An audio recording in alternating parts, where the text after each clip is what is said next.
খুব কম ইনগ্রিডিয়েন্টসে তৈরি করা চিংড়ি মাছের মালাইকারি আপনাদেরকে দেখাবো। আচ্ছা, প্রথমে চিংড়ি মাছটা ভালো করে ধুয়ে পরিষ্কার করে তাতে নুন হলুদ মাখিয়ে সর্ষের তেলে এটা ভেজে নিয়ে সেম তেলেই গোটা গরম মশলা ফোড়ন দিয়ে তাতে তেজপাতা ফোড়ন দিতে হবে।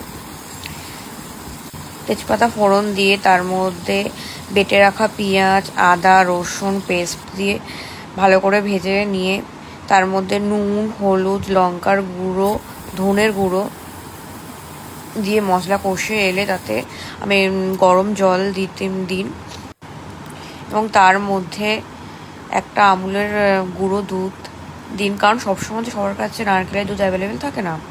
তো দিয়ে সেটা ফুটে এলে চিংড়ি মাছগুলো দিয়ে দিন এবং গরম মশলা দিয়ে নামিয়ে নিন। আর এইভাবে কারা ট্রাই করেছেন আমাকে জানাবেন কমেন্টে। এইভাবেও খেয়ে